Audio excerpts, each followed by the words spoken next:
Venjaramoodu കൂട്ടക്കൊലപാതക case പ്രതി അഫാനുമായുള്ള തെളിവെടുപ്പ് പൂർത്തിയായി. പേരുമലയിലെ വീട്ടിൽ മുളകുപൊടി, സിഗരറ്റ് എന്നിവ കണ്ടെത്തിയിട്ടുണ്ട്. ഇവ വാങ്ങിയ കടയിൽ പരിശോധനയും നടത്തി. കടയുടമ പ്രതിയെ തിരിച്ചറിഞ്ഞു.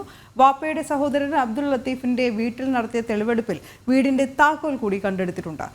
കൊലപാതക ശേഷം ലത്തീഫിന്റെ മൊബൈൽ ഫോൺ ഉപേക്ഷിച്ച സ്ഥലത്തുകൂടി അഫാനെ എത്തിച്ച് പോലീസ് തെളിവെടുപ്പ് നടത്തി. പ്രശാന്ത് ശങ്കരമംഗലത്ത് വിവരങ്ങളുമായി ചേരുന്നു. പ്രശാന്ത്, അഫാൻ ഇന്ന് പുതിയ മൊഴി എന്തെങ്കിലും പോലീസിന് നൽകുകയുണ്ടായോ? വിവരങ്ങൾ.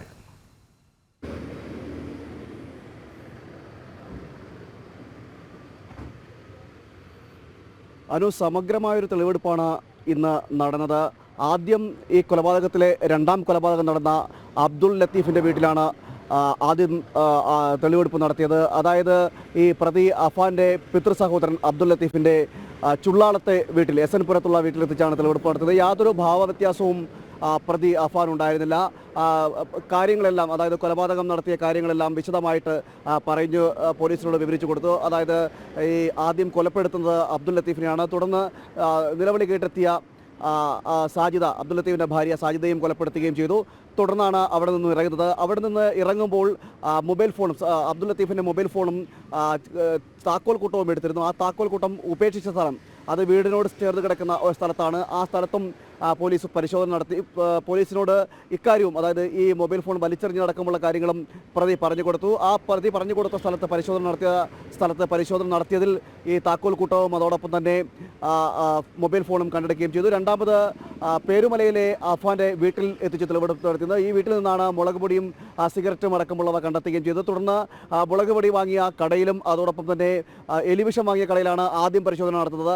അതിനുശേഷം മുളക് പൊടി വാങ്ങിയ കടയിൽ, പിന്നീട് പെപ്സി വാങ്ങാനായി മറ്റൊരു കടയിൽ കയറിയിരുന്നു. അവിടെയും പരിശോധന നടത്തി. തുടർന്ന് വെഞ്ഞാറമൂട്ടിലെ ഒരു കടയിൽ, അവിടെ നിന്നാണ് ഈ ചുറ്റിക വാങ്ങിയത്. ചുറ്റിക വാങ്ങിയ കട, കൊലപാതകം നടത്തുവാനുള്ള ചുറ്റിക വാങ്ങിയ ആ കട അവിടെയും എത്തിച്ചു. അതോടൊപ്പം തന്നെ ഈ ചുറ്റികയും എലിവിഷവും അടക്കമുള്ള സാധനങ്ങൾ സൂക്ഷിച്ചു വയ്ക്കുവാൻ വേണ്ടി വാങ്ങിയ ആ ബാഗ് വാങ്ങിയ കടയിലടക്കം തെളിവെടുപ്പ് നടത്തുകയും ചെയ്തു. സമഗ്രമായൊരു തെളിവെടുപ്പാണ് ഇന്ന് നടന്നത്. ഒരു രണ്ടാം ഘട്ട തെളിവെടുപ്പിൻ്റെ ഭാഗമായിട്ടാണ് ഇപ്പോൾ നടന്നത്. അതിനുശേഷം പ്രതിയെ പോലീസ് സ്റ്റേഷനിലേക്ക് ഹാജരാക്കുകയും ചെയ്തു.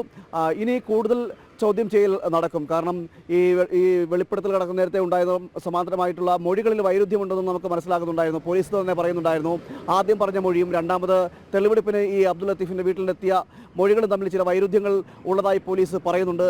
അങ്ങനെയാണെങ്കിൽ അതുമായി ബന്ധപ്പെട്ട വിശദമായ വിവരങ്ങൾ ഇനി ചോദിച്ചറിഞ്ഞതിന് ശേഷം നാളെ കോടതിയിൽ ഹാജരാക്കുകയും ചെയ്യും. തുടർന്ന് അടുത്ത തെളിവെടുപ്പിനുള്ള കസ്റ്റഡി അടുത്ത കൊലപാതകത്തിന്, അതായത് ഈ അഫാന്റെ സഹോദരൻ്റെയും കാമുകിയുടെയും കൊലപാതകം നടത്തിയ കൊലപാതകത്തിൻ്റെ തെളിവെടുപ്പിനായി അഫാനെ കസ്റ്റഡിയിലേക്ക് വാങ്ങിക്കുകയും ചെയ്യും. എന്തായാലും ഇന്ന് സമഗ്രമായൊരു തെളിവെടുപ്പാണ് പോലീസ് നടത്തിയത്. രാവിലെ തന്നെ 7:30 തെളിവെടുപ്പിനായി ഇവിടെ പോലീസ് സ്റ്റേഷനിൽ നിന്നും കൊണ്ടുപോയി. തുടർന്നാണ് വീട്ടിലെത്തിച്ച് തെളിവെടുപ്പ് നടത്തിയത്. അബ്ദുൾ ലത്തീഫിൻ്റെ വീട്ടിലും അതോടൊപ്പം തന്നെ മറ്റു ഇടങ്ങളിലും 7ഓളം സ്ഥലങ്ങളിലാണ് ഇന്ന് തെളിവെടുപ്പിൻ്റെ ഭാഗമായിട്ട് അഫാനെ കൊണ്ടുപോയത്. അനു. ശരി പ്രശാന്ത്.